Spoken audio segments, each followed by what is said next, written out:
Serial Kitab Tauhid bagian 58, bentuk-bentuk sihir.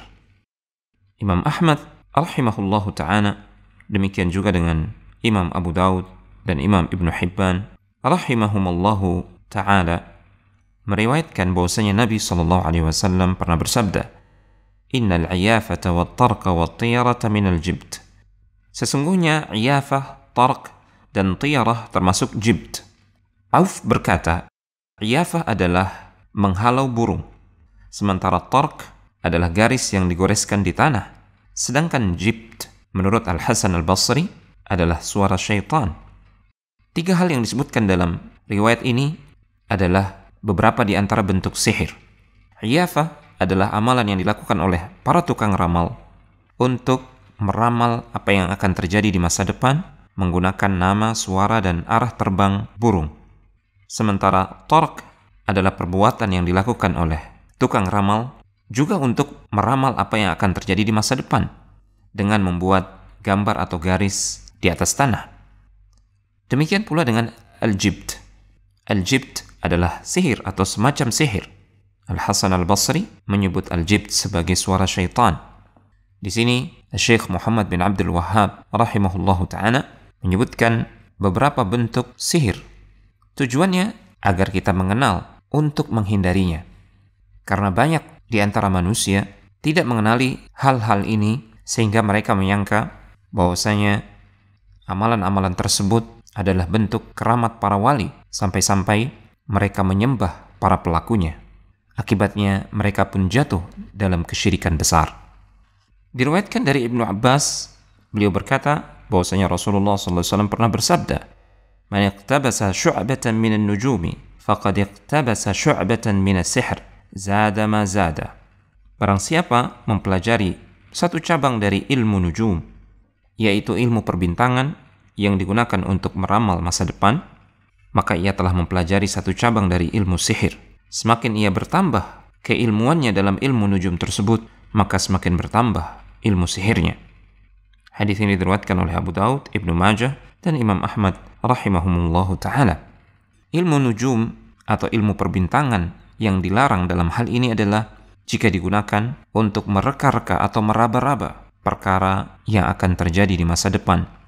Ini termasuk perkara yang gaib, dan perkara yang gaib hanya Allah yang tahu. Ilmu nujum yang dimaksud di sini adalah salah satu bentuk ilmu sihir yang membatalkan tauhid. An-Nasa'i rahimahullahu ta'ala meriwayatkan sebuah hadis dari Abu Hurairah radhiyallahu ta'ala anhu. Man 'aqada 'uqdatan thumma nafatha fiha faqad sahara, wa man sahara faqad asyraka, wa man ta'allaqa syai'an wukila ilaihi. Barang siapa yang mengikat buhul-buhul lalu meniup-niup pada buhul tersebut, maka dia telah melakukan praktek sihir. Barang siapa yang melakukan praktek sihir, maka dia telah berbuat kesyirikan. Dan barang siapa yang bergantung kepada sesuatu selain Allah Subhanahu wa ta'ala, maka dia akan diserahkan kepada sesuatu itu, dibiarkan terlantar dan tidak ditolong oleh Allah Subhanahu wa ta'ala. Dalam riwayat ini Nabi menjelaskan salah satu bentuk sihir agar umatnya terhindar dari kesyirikan. Di antara jenis sihir adalah seseorang membuat buhul-buhul dari benang dan semisalnya, lalu meniupkan mantra-mantra yang disertai sedikit semburan ludah pada buhul-buhul tersebut. Inilah yang biasa dilakukan oleh tukang sihir, membuat buhul lalu meniupnya pada setiap ikatan dengan mantra-mantra agar bisa menjalankan sihirnya. Jiwanya yang busuk membayangkan keburukan. Dia meminta bantuan syaitan lalu meniup pada buhul-buhul tersebut. Maka keluarlah dari jiwanya yang busuk nafas disertai ludah yang bercampur keburukan dan bantuan syaitan.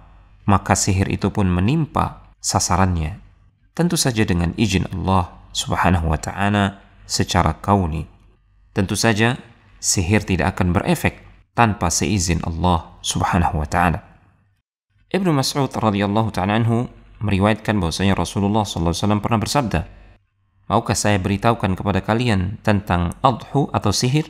Dialah an-namimah, yaitu adu domba, yaitu banyak berbicara keburukan dan menanamkan permusuhan di hati-hati manusia. Hadis riwayat Muslim. Dalam hadis yang mulia ini Rasulullah SAW menyebut an-namimah atau perbuatan mengadu domba termasuk salah satu bentuk sihir.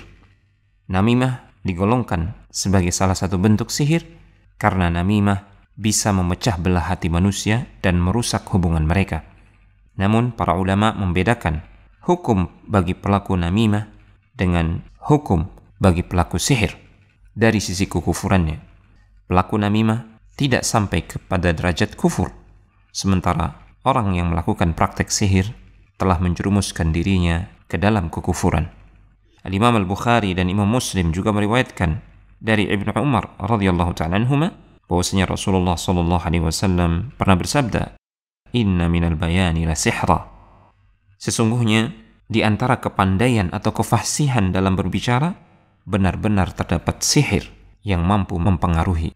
Yang demikian, jika kehebatan dalam berbicara digunakan untuk menjadikan yang batil tampak layaknya kebenaran, atau sebaliknya, digunakan untuk menampakkan kebenaran layaknya kebatilan. Rasulullah SAW menyebutnya sebagai salah satu bentuk sihir. Kefasihan berbicara yang digunakan untuk membela kebatilan atau menutupi kebenaran adalah kefasihan yang tercela, sampai-sampai Nabi SAW menggolongkannya sebagai salah satu bentuk sihir. Namun tentu saja hukumnya berbeda antara orang-orang yang menggunakan kepandaian berbicaranya untuk membela kebatilan dengan orang yang benar-benar melakukan praktek sihir. Orang yang pandai bersilat lidah untuk membela kebatilan tidak sampai kepada derajat kekufuran. Namun orang yang melakukan praktek sihir karena dia telah meminta pertolongan syaitan, maka dia telah menjerumuskan dirinya ke dalam kekufuran. Semoga Allah Subhanahu wa ta'ala melindungi kita dari terjerumus pada bentuk-bentuk sihir. Telegram channel Kristal Iman.